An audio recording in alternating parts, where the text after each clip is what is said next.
All right, Andrew, hit us with that spoiler cast theme song for this week. This is your life because you are an automotive sentient being. So drive it like you are it.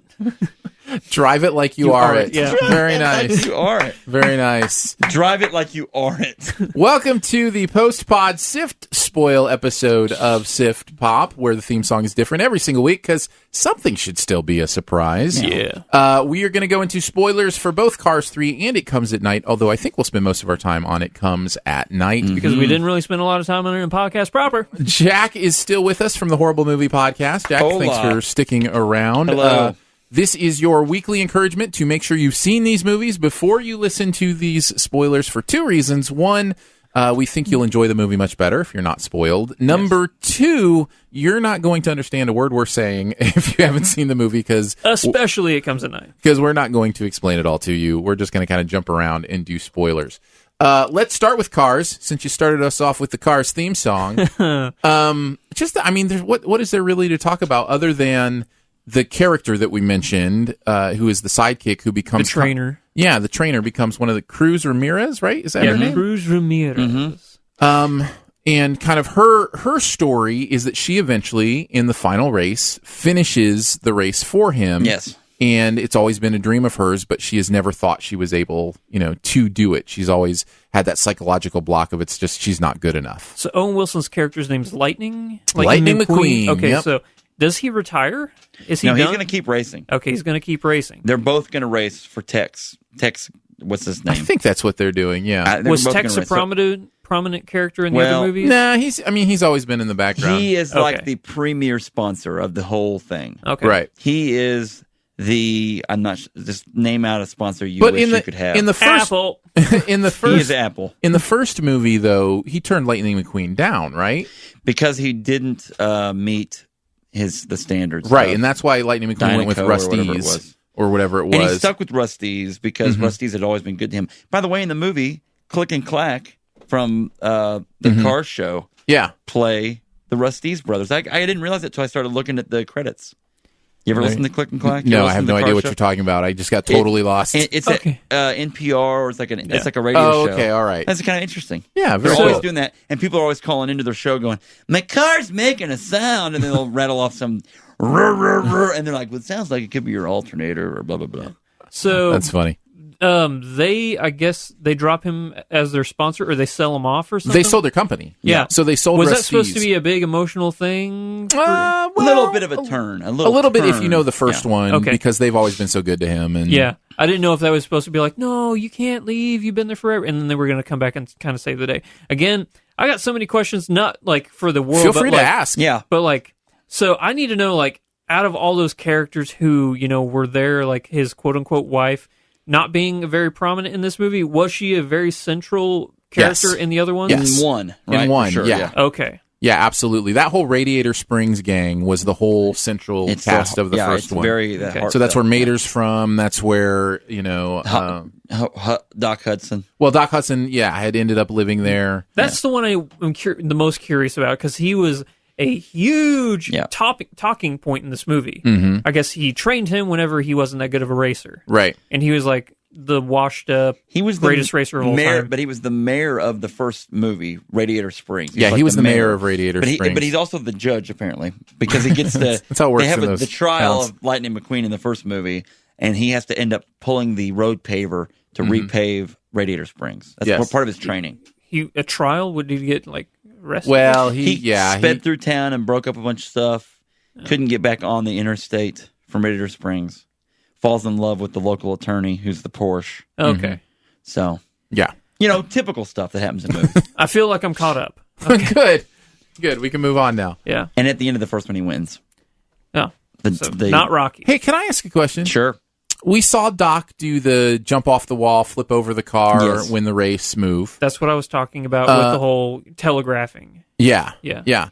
And we see Cruz do it to win this race. Didn't Right. Lightning do that in the first movie? He did. Oh, okay. I was like, I thought I'd seen that He before. did. Like, The other thing in this movie, Lightning trains her up about the sand and digging Yeah. in. And The same there's way some Doc kinda it's did for like him. Andrew's saying, a lot of telegraphing. But the audience is little guys. So Yeah. it's like, you have to have some, but Well, here's my question about the flip, though. The fact that Lightning did it in the first movie, it seemed weird to me that we would be introduced to Doc doing it as a way to inspire Cruise to do it. Like, this all of a sudden feels like I don't know, the movie almost made it feel like Doc did it and then Cruise did it and never even mentioned that Lightning had done that. I feel like he did it, though. Didn't he do it? I feel like it, but the movie doesn't seem to... In the movie... They had a name for it. In this movie, wasn't Lightning really, like, whenever they were talking about it, it's like, whoa, I can't believe he did that. Like, right, that's what I was thinking. So I thought it was like something nobody had ever done Maybe not. before. Maybe he trained her up to do it. I feel like I've seen Lightning. Did he have a dream sequence where he did it? Like, I feel like I've seen him. He jumps over something. You just made me really confused. Well, it's confusing. How do cars Maybe have he babies? did. Maybe he didn't do it. How do cars have babies? Well, there's an exhaust pipe, and there's the... No, Jack. Oh, sorry. No, Jack. Sorry. No, we cannot go there. Sorry. I mean, never mind. Sorry. My bad. Just redact that. In post-production, we'll go ahead and cut that out. And we won't talk about how baby cars are made. Especially mentioning car parts specifically. Aaron, it's all natural, bro. Yeah. Now, are these fuel... Is it if it's different if it's a fuel-injected car versus a carburetor No, car? Jack, no. You just can't go there. There's no way to go there without it getting really awkward. Oil sticks. And... Hey, I've lost control, guys. Feel free. I figured you were deleting this anyway, so I had to throw out my joke. When one car loves oftentimes another I don't car. remember to delete this kind of stuff because there's not like a gap in the recording or anything. So. We'll just leave a gap right here. No, Right. it's fine. I didn't it's say hilarious anything stuff. stuff. Too salacious, did I? No, you're fine. I'm sorry. Compared to if I insulted your I'm audience, just playing my sorry. role. That's all. Okay. Compared to the discussion we had in Don't Breathe, Oh my goodness. this is was that bad? kindergarten. Yeah, or Cure for Wellness too. We had pretty serious. Oh, Yeah. my gosh. Discussion It there. makes me angry to think about that movie. Does it? It's Me stupid. too. It's still my... Why did they do that? Why? Why? Is it my... They could have done so many different things with that, and then they did that with it. Listen, I'm with you. So dumb. I don't know the answers.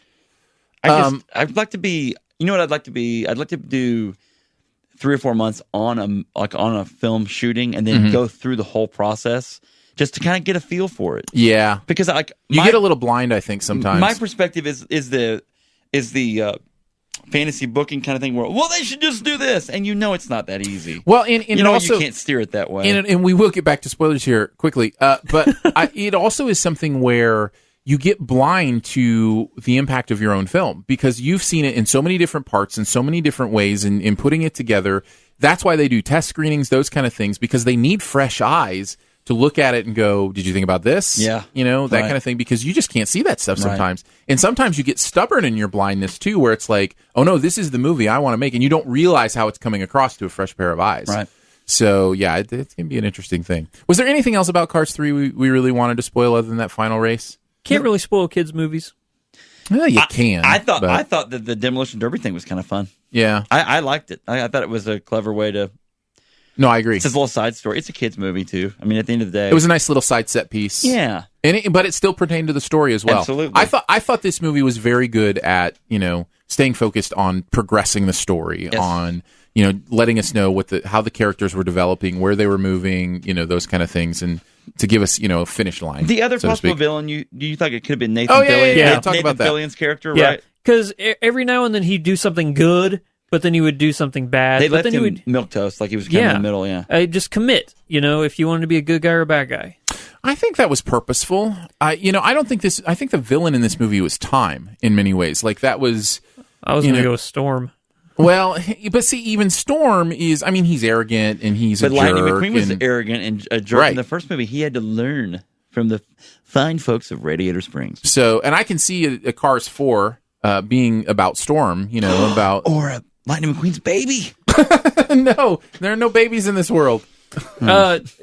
Challenge, sir. Baby I saw cars. a bunch of little kid cars in the crowd, Oh my! and they were all gosh. wearing their Lightning 95s. Yes, on but their they head. weren't babies. How do you know? They were just made as kids. They were minis, Mini but no, Coopers. I don't want to think about it. They were Fiats. Fiats. They were smart cars. I did find Mini Coopers. That's the other thing I guess I could say. I thought it was interesting how one of Nathan Fillion's characters, I forget the character's name, but Silver? the new owner of Sterling. Sterling, yeah. the new owner Yes. of You were close. Yeah, close enough. Sterling Silver. Yeah, the new owner of Rusty's was like one of his villainous kind of things, or his bad things was his focus on marketing, like, over marketing everything, Lightning McQueen, that kind of thing. When that's kind of the whole Cars franchise for gosh. Disney is so over marketed. Like, was that on purpose? Well, was that a wink? It's a wink because Cars 2, seriously, like, we've talked about how it was not good, but like the marketing for Cars 2 was like overboard on all the stuff. And Cars 1 was the same way, where it was like there was Cars everything, blankets, sippy cups, adult onesies. So are Maybe they not taunting or Probably shaming those. their own success? That's what I was saying. I think they're just kind of winking at, like, we know this is, Yeah. people say this about this franchise or Yeah. whatever. So, but I don't know. I just thought that was interesting. And I wondered if part of it, too, was Cars 3 getting back to what it was about for them, Yes. which was the story, those kind of things. If Pixar itself is kind of feeling like maybe we have gone a little bit into too much, Well, hopefully Cars 4 will be not about them racing more. It'll be about like an alien movie with cowboys? with cowboys. And it'll go along with the spy theme from the second one, where you go, why? I have no idea, man. Why? I have no idea. All right, let's move on to It Comes at Night. That's what I'm really excited to get into. So we obviously had our disagreement in the podcast proper, and now we can go a little further with what we're talking about, with where this movie goes, how it finishes. I guess I will just say overall, this is a movie that takes place in one location, pretty much. It kind of drive a little ways away from there for a second. Not far. But it's in a world. Yeah. Where something has gone wrong. There's some sort of apocalypse. We never really get the answers as to what it is, although it feels to me a lot like Walking Dead. Like, it feels like some sort of disease, Yes. It's not a zombie movie, though. But it has that feel to it. Well, and I at think first I was like, maybe this is going to be that. I think it was the necrosis of the sick people. They just look dead. Well, and in the dreams, Yeah. there was a lot of that kind of imagery. There was blood, like transfer blood from mouth to mouth, Yes. and Yeah. like, Walking Dead kind of stuff. Right. Apparently, it only takes, just physical contact or airborne. It's weird. Like, that's Yeah, a but it seemed to be quick-moving like an infectious disease of some sort. Yeah. Exactly. Had really taken down the world. So they've secluded themselves in this mountain cabin, right. away With from one door to society, the outside, one red door. which is the a outside. fire hazard. That's right. I don't think the fire marshal's coming to visit. Yeah, I don't think that's what they're concerned about. But what I'm saying is, like, if wanna there's a make sure fire in that regulations are cabin, still in. don't you want multiple exits? I don't think they're concerned about a fire. I think a fire, they just It's be like, the woods. You should. I'm you're just in a telling wo- you, that's not their priority. Their priority It's is in make the sure woods, nobody and they're gets in. lighting everything by lantern. Fire is a major concern for me. Come So- on, Joel. So Or Paul. so it's him, his wife, and Their son. Right? Yep. And then a guy comes and breaks in. This is Christopher Abbott character. And this is where the suspicion begins. In this world, there is suspicion of everything and everybody. Trust no one. because you never know what's going to kill your family. Right. Yeah. So you've got to take control. And so, these were where the conversations start with, okay, is this guy telling the truth? Is he not? There were several moments where, like, there was a moment when they're driving away where they get ambushed by a couple other people, and there's like, are these your friends? Yeah. Why did you tell me not to kill him? Kind of thing. That kind of stuff. Right. There's the whiskey scene that you were talking about. Here's a question: did you ever trust him? I didn't. Yes. I'll be honest with you. The first, when you saw the scenes with his wife later, you know what I'm saying, where they were talking about it in a positive light. But I'll say this, like I didn't necessarily trust the main dad for a little while there either. When I'm like, well, maybe his intentions aren't the best. Right. I never not trusted him. Paul, Joel Edgerton's, and I liked him. I liked him a lot. But I thought, well, maybe he's got some other thing, or maybe it's like He was the only one I didn't think that about. Like, he seemed to be too central to the story. There was a moment where I wondered if this was a Cloverfield Lane scenario, and he was John Goodman. Really? Maybe these aren't even his. Maybe this isn't his family. Yeah, no, I can understand I'm that. just saying. well, they had family photos of like the kid growing up with him and stuff. So Maybe he's photoshopped himself in those. that would be weird, man. And the fact they were okay with that. Michael Scott's ski trip on The Office. Sorry. So they do end up believing this guy, trusting him, bringing in his family, which is also his wife and a younger child. I'm saying 7, maybe. Yeah, Really Andrew, little, yeah. the little kid, Andrew. Maybe 5, 6, 7, I think somewhere he in might there. have been 4 or 5. Okay, yeah, I think He you're didn't probably talk right. Regardless, He didn't a young talk super lad. well. Yeah. Very young lad. Yeah. And so they come live with them, and then there are other moments where it's like, what's going on here? Are they, are they who they say they are? He mentioned something about not having a brother, but he had said they were living with his brother earlier. Yeah, and that was the moment. That was the moment I stopped trusting that guy. I'm like, I don't care what you do. From now on, I don't trust you Except anymore. for his explanation made complete sense. And I don't think the movie is saying that during that moment. I think the movie is trying to make you realize how perilous trust is. Yeah. And that even like the slightest things can become a big deal. Because I think when he explained it, I think we're supposed to be back on board or with the same level of distrust we already had. Right. Exactly. And that's what is beautiful about this movie, and what I love about it is how open it is to interpretation. It puts you in Joel. This entire movie is, what would you do if you were Paul? What would you do? Would you trust this guy? Right. Yeah. Would you trust this family? Right. Every single thing is, if you were, because even though I still think that the movie is, I don't think that Paul's the main character. I think the son is. I think the son's the main I character. think so a lot too. of screen time, I think he's our protagonist. But at the same time, you're supposed to see Paul through the son's eyes. And in certain areas, you're supposed to decide what you would do if you were Paul. It's very confusing, but I think it actually works very, very well. And there's a weird sexual tension between the son and the new wife that's come in that One they play way. off of a little One bit. way. Oh no. No, I think the movie was I think the movie was very clear that she was also open I to the didn't get flirting. Because she asked him his age. Yeah. Yeah. Yeah. I never got that. That's interesting. I thought it was very one way. But again, It was more one way than it was with her. oh, right? absolutely. But I feel Absolutely. Like But yeah. no, I think the movie I made felt it, like that, but I think the movie I think the character itself was open to the flirtation of it, at least. Because she even talks about being his age when she married him, Yes, and you get yeah. the sense that she's kind of fed up with the relationship in some ways. I That didn't get she that was as she was too necessarily. young, and she wished she had. I gotcha. Yeah. So, But yeah. in the same vein, like in this world, that construct now is basically like Right. This is weird. Like the good thing about this movie is it puts you in this like, let's just spy into this life of people that are completely isolated from the world, but the world doesn't even exist in the manner it used to exist in. Mm-hmm. And what are you really surviving for? And Yes, there's a great movie. day to day is don't get sick. Right. Don't put yourself in such danger that you do get sick. My biggest thing was the idea that when you go out in the woods, you go in pairs. The point of the movie that I had hoped that something would happen. Yeah. When that dog takes off through the woods and his bark stops, what stopped it? Yeah. 'Cause what I was love that. I love it. That's my question then. What happened there? So we can go with predictions again. Okay. I think we have a little. I think our frustrations have found a little different foundations. Yeah. Because I don't mind that it doesn't tell us what happened to the dog. I don't mind that we don't know exactly what exactly happened. How did the dog get back in the house? So here's my interpretation. You want to talk about all our interpretations of what actually happened? I guess go- I'm let's- asking because I want more answers. You liked it. Yeah. You're kind of 50-50 booking on it. Well, I don't like.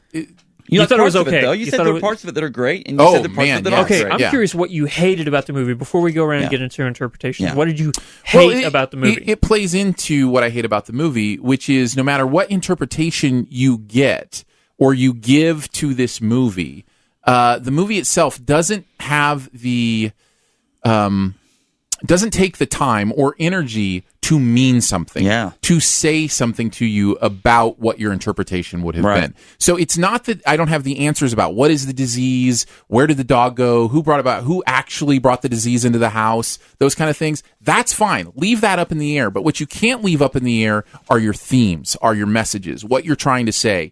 If I don't have something to grab onto and go, okay, here's the reason I spent time with you, it can't just be because you had great atmosphere and the performances were great. There has to be something beyond that I can take away from it and go, oh, here's what this meant to me. This movie didn't mean anything to me because it didn't say anything to me. Right.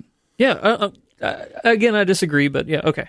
So that's why I hated it, because I came out of it, especially with the ending, especially with the idea that we ended up exactly where we started, in just a paranoid, sad world. And it's like, okay, but tell me something about that paranoid, sad world that means something to your characters, that gives them a chance to grow. And I think I just realized we have a completely different interpretation on the ending of this movie. Well, and that's why I said we should probably talk Yeah. about how we interpret what happened in the movie, those kind of. And I even said this in my review when I recorded my YouTube review earlier. This is the kind of movie I can see somebody talking to me about how they interpreted the movie, and me going, "Oh," and that's where I'm kind of at right maybe now, I did like that movie more than I thought. But can I tell you my? You want to go first? Yeah, sure. Yeah. So I'm going to go through the whole movie just real quick. Then go ahead. So you have this family of three.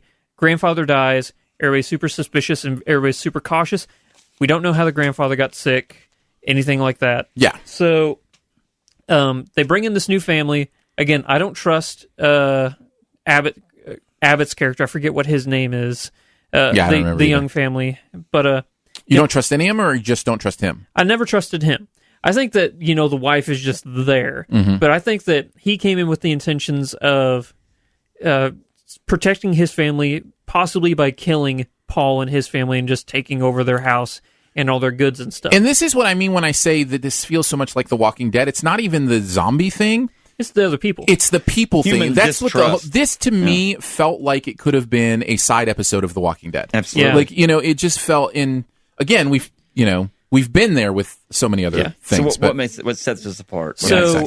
Here's where it's going to get a little crazy. So I think that the son, he gets sick. I think that Andrew, after he opened the door and he touched... which son are you talking about?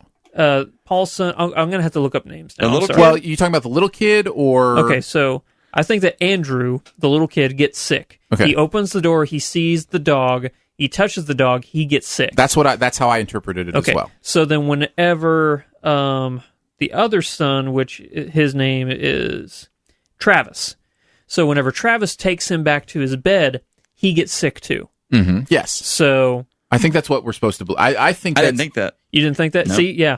So I think the dreams are telling us that not all of the dreams are dreams. I think that he's actually getting sick. The son, what's his name? The older son? Travis is the older son. The older son. He is the only one that's tall enough to reach that door because the little dude can't reach that door to unlock it up top where it's at. Mm-hmm. And they say that he's not, the one family says that he's not tall enough to unlock that door. I just assume it got left unlocked or something. But they don't leave it unlocked. Yeah. Who is leaving it unlocked? Well, no, I understand there are questions. I'm not mad. Yeah. So he is like, that's part of this sickness is that you travel, like he's maybe walking around and he brings the dog, how'd the dog get back in that second door on the outside? Yeah. Anybody? Yeah. I think the older son has to be the person that brought it back in. So here's my final. Sorry. Every single. No, it's fine. This is what I want to talk about. I think every single person in this movie dies. Oh, I agree. Yeah, absolutely. I think so too. Yeah. No, I mean, every single person is sick by the end of this movie. I agree. I think so. I think that's what the shot at the end the is ending supposed to be. is they're just because they see that Travis is sick and our son's, there's no reason for us to go on. Let's just sit with our son until he dies. Now we're sick and we're just going to sit across the table from each other and let this thing take us. It's unbelievable. So sad. Since The Road, I don't think there's been this depressing of a movie. What happens in this movie that's good besides them playing a board game for a montage? Board game montage is true.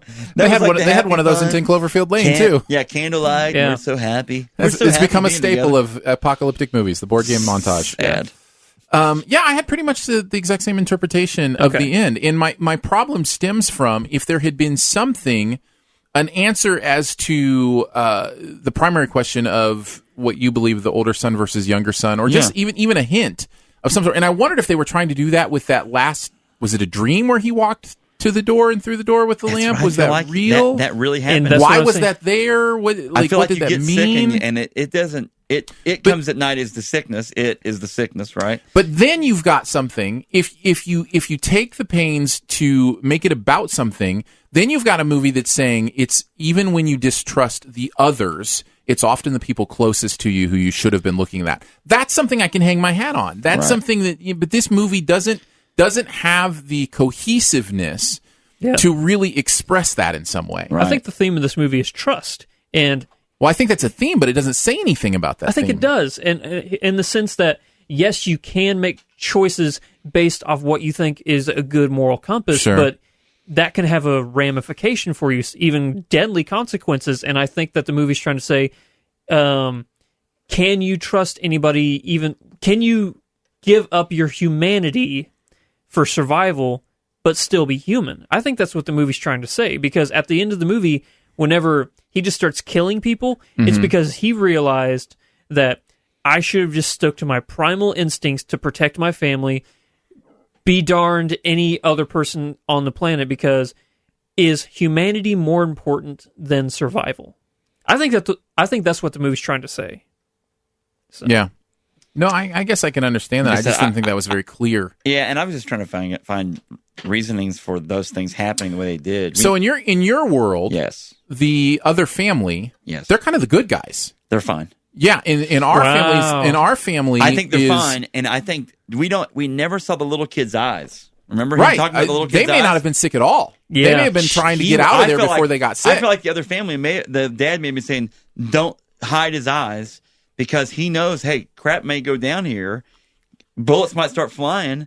We may have killing someone in front of him. Yeah. Now he's going to have to live with that. That's so why I think that's a possibility. I think that's a possibility. So you don't think that Andrew was sick ever? It's a possibility that he wasn't. The little kid? Well, yeah. I understand that there's a possibility and that it leaves you open because you... I don't know if we know for sure. I don't know that we know for sure. Yeah, I think there's a very clear interpretation where that family could have been clean. I think the dreams were with the older kid getting sick, and then I feel like he might be sleepwalking or sick walking or whatever it is, and so part of the dreams are actually real, and that's how I'm telling you, the dog. How did the dog get back in the house? Because that dog is in that outer room. No one drug him back in there. Isn't the outside locked too? Yeah. I don't know. I assumed there was a doggy door of some sort or something that he had crawled through. I'm just saying. I don't know how he got back in there, and because he's laying there breathing heavy, all bloody. Now, here's the thing. I think Andrew was sick, but I think Travis got him sick. Okay. That's a shot. He's in the grandpa's room, right? Yeah. The grandpa's room has got to be... Why are they still even using that, or why don't they have it barred off? Yeah, we don't know anything about this disease or how it works or anything like that. That is true. Here's my quick timeline. The dog gets sick. The dog gets Travis sick. Travis gets the little boy Andrew sick, but it takes Andrew, because he's younger, he succumbs to it quicker, so everybody assumes that Andrew is the one that got Travis sick, but it's actually the other way around. Here's the timeline. So weird. The grandfather that's killed at the beginning gets Travis sick. That's the older son, right? You think? I thought it no, I'm giving you I'm giving you an alternate timeline. Just real quick, though. Didn't they say that you succumb to this within a day? They said something about it can happen within a day. It can happen. Okay. Signs quickly. I don't know. I don't know that they know that it has to happen quickly. I didn't at least interpret that. Okay. So under that timeline, he's already sick. He gets the dog sick. That's why it goes crazy and runs away. He goes out and finds it, brings it back, and and he's been the one that's sick the whole time. Yeah. And think that's why the dog ran away? The dog was acting nuts about something. Just took off, though. And just took off, yeah. And didn't the dog bite Joel Edgerton? Yeah. Yeah, I think so. Shouldn't Joel Edgerton have been sick? But see, here's the thing. We don't know, right? That's true. I guess this is what I'm saying. I guess maybe it comes down to this. I don't mind when you don't answer some things. Yeah. I just mind when you don't answer anything. And I think there's just too many missing pieces for this movie to be cohesive in a thematic way. I wanted there to be something village style in the woods when that dog ran off and stopped barking. I wanted something, and I don't care what it is. I wanted it to be something to hang your hat on. I'm when I say alien, I'm just talking about that. But like a monster, or this is actually some weird experiment. Not gone wrong, but like he just goes to the edge of the experiment, and then it's like some fictitious world that they're just being observed. All cabin in the woods style. Anything. I just anything. Not the depression at the end where you go, well, they all died, and I don't know why, and I don't know who, and I don't know. Well, that's life. Sometimes there doesn't have to be a reason for death. But that's why I don't go to the movies to live my life. I don't want to spend 2 hours watching something that's like, oh. But I love that. I love that it doesn't follow a cookie cutter. And that's fine. There has to be a reason. Because sometimes there isn't a reason. No, I understand. And there are movies I think that do that well, that leave things open-ended. But I think the mistake of this movie, in my opinion, was there was just too much unknown. Like there was so much unknown that it becomes overwhelming and it doesn't give you a chance. I just remember at the end of the movie, I was very frustrated. And I don't usually get that, even with movies where I, don't like, people make fun of Lost finale, right? Yeah. Because it didn't answer all the questions. I didn't care a bit about that. I loved the Lost finale. But the Lost finale took not the easy road out, but like a road that I was like, oh, why did they do that? They should have done this. But it's like, again, well, I would love to go sit with these 70%, and the statistic I'm going to make up right here in the moment. 70% of people who don't like the Lost finale don't understand the last season of Lost. Like they think that they were dead the whole time, and they weren't. No, I didn't. Right. I didn't think that they weren't dead the whole time. I mean, they weren't dead the whole time. I think it's when they die, they go to heaven and they all live together. But why did they? It's like Titanic heaven on the Titanic movie where Rose dies when she's 101, and she somehow magically goes back to that, 1 or 2 days she spent with these Titanic people. Let's you have a whole life, lady. Like, let's not get lost Titanic heaven in the Lost finale. Same thing. Why did you go to Titanic Why did you go to heaven? Titanic heaven? The rest of your family's kind of sad that you went to Titanic heaven and not to whatever Rose, whatever heaven. That you made this whole family and you have grandkids and stuff. Nice. Here's what I'll say. Billy Zane wasn't there. Why is Billy Zane not here? I just wanted a few answers to grab onto so I could leave the other things unanswered. I am actually really excited about multiple viewings of this movie. Yeah. Maybe there's something. See, I have the exact opposite reaction. I don't feel like there's anything else to learn in this movie. I want to watch this movie so many times to try and learn more. But is there more to learn? Can I ask I think there is. How do much, you? How I do. much Okay. between you two, because your presence is much larger than my presence on the interwebs, is there a way for you two to get the director of this movie to come on one of your shows? Probably not. No, I don't think it's happening. If we pulled our resources together, could we? And my I would instinct like to have is an that answer. my instinct is that he's thrilled that these kind of conversations And are he happening. wouldn't tell us anyway. He wouldn't tell us anyway. Yeah. You don't think so? That's my instinct. You don't think so? I don't think so. No, Because I If he's think at, like, the a movie Comic-Con or something, we intentionally can is go talk to leaving him. you for these interpretations, Yes. and if you were to I answer totally them, agree. then I would like to have answers. Like, this isn't one of those scenarios where I'm like, this is stupid, and I don't ever care to talk about it again. I would love to have that guy's take on, or the writer, or whoever, this is what I intended, or this is what's happening. Because I'd like to know. I like spoilers, though. So. I'm curious if this is based off of a book or something. Ooh, now that could be very helpful.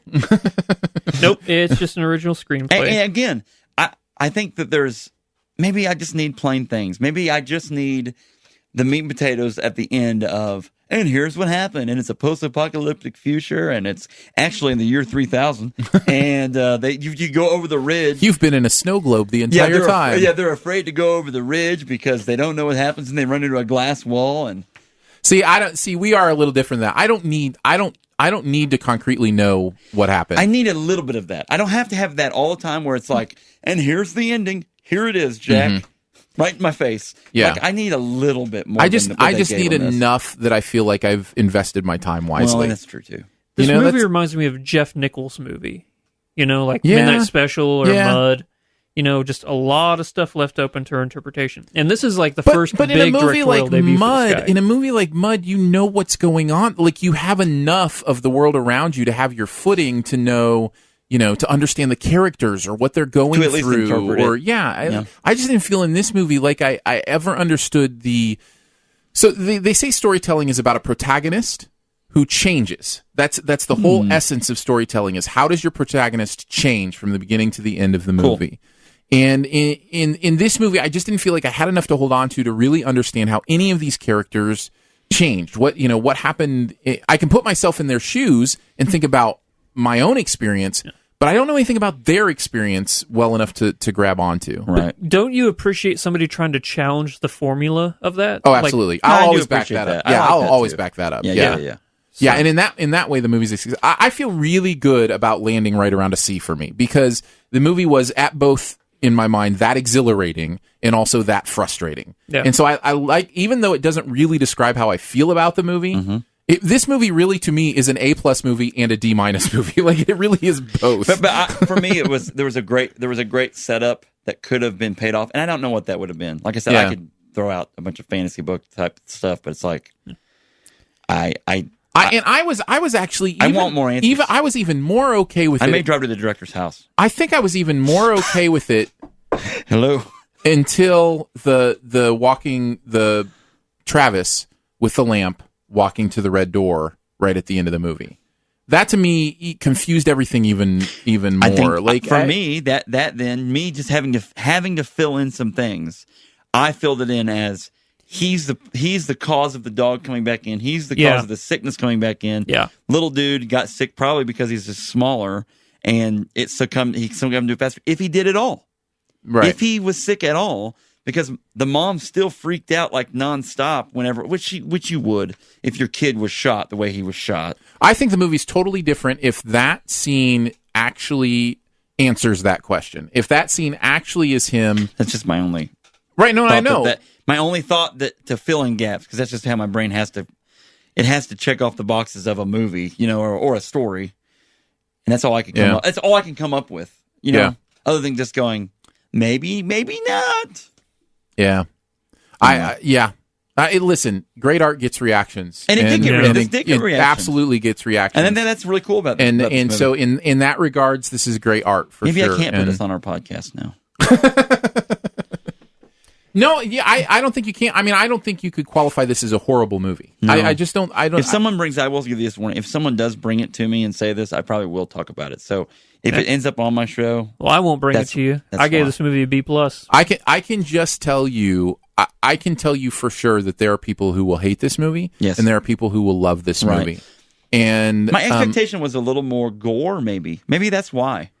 Well, go ahead. No. I was going to say so much of frustration comes down to expectations. Yeah. And I try to do a decent job of completely letting go of expectations when I go to movies. Right. That's why you don't watch previews. So maybe that's why I see both sides of it so clearly. Yeah. Is because I didn't really have any expectations from it. Yeah. But if you expected a gory horror movie, you're going to go away really frustrated.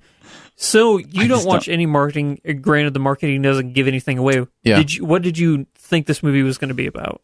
It Comes at Night? Yeah. Just by Not the Cars 3. No, I have a feeling you knew what Cars 3 was going to be about. The title, and I think I saw a poster, which has the dog, I think, in the I've not light. seen the poster. I just assumed it was It's the dog looking in the woods at night, yeah. I assumed it was about somebody in survival mode against like a pack of animals or something. Like, like every night they came and attacked, and like you had to figure out how to, survive. And there was an ambiance that was definitely fear-based. Mm-hmm. So I knew it was about fear in some way or another. The only trailer I saw for this movie is the conversation, like, who left the door open? Except who left the door open? Who? But it's just focusing on the door that's open. And then the words, "It Comes at Night" pop up. That's the only trailer I saw. And I'm like, ooh, I got to see that movie. Now, it is a weird title for this movie. Yeah. Can we just say the title is misleading, right? Right. Yeah. It Comes at Night is a misleading title for this movie. What would you call it? I think the title is focused on like his dream sequences and his you can make it work for sure. Yeah. If he is sleepwalking, that's how they all got sick. And it comes on you at night. Maybe that's what you know what I'm saying? It comes at night, like you get sick at night. So you think that I'm just trying to come up with paranoia comes at night. Do you think that fear, trust issues? Do you think that sleepwalking is a condition of this disease? Is that what you're trying to say? The movie certainly leaves it open. Maybe your body starts to lose control of its ability to not do that. The little boy walked too, which was weird. They asked him, the last little boy, right. Does he sleepwalk? No, he doesn't sleepwalk. And their answer was really like, oh, no, he's not sleepwalking. So I did kind of feel like... So I'm wondering if that's the case. I don't know. Yeah. I really like the movie. I liked it a lot. I'm going to watch it. I'm going to watch it a bunch. I would like the answers. Like I said, what's the director's name? It's a 3 name.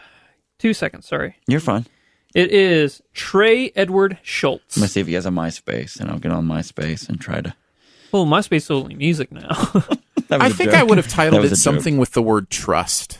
I think I would have titled, Secret Trust or It Trusts at Night. Yeah, no. It Comes with Trust. It Comes with Trust. It's just something with It Comes at Night feels like a zombie movie. What's the dog's name? What about Trustfall? Could you call it Trustfall? I like that actually. Trustfall. But then in the movie, it's somewhere they'd have to have it's some just, team building exercise. Because your trust in them falls. It's Trustfall. Okay. It's better than It Comes at Night. I'm just saying for what this movie was. I expected something to show up at the night. But I think It Comes at Night is the disease. I think it is the disease. And It Comes at Night and makes you walk around. But it doesn't. It can come during the day too. We don't know that. It's true. The We don't grandpa know was much. sitting up at night at the beginning of the movie. I don't know much, Aaron Neville. Was Aaron Neville in this movie? but I know. I love you. I'll know I'll die from you. Anyway, the visual of this movie is good. You know what was really creepy to me about the movie was how dark that house is inside at night.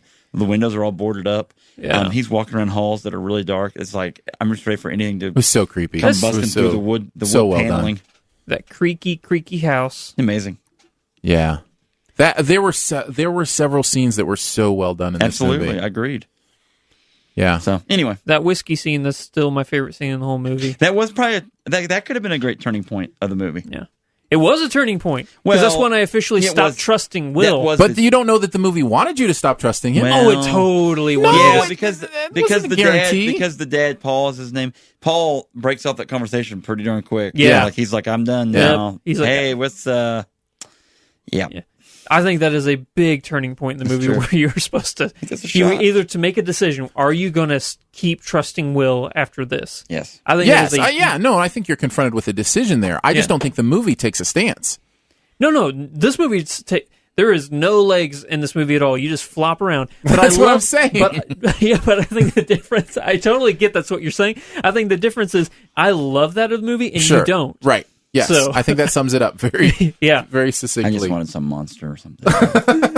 you wanted Cowboys and Aliens, And it not be about sickness at all. and you wanted what's his name? Cowboys and You Aliens. wanted I wish I would have Stephen never said Amell that, to no. show up at the end. I wish I would have never said that. That kind of did portray me in a negative light, maybe. Those two movies.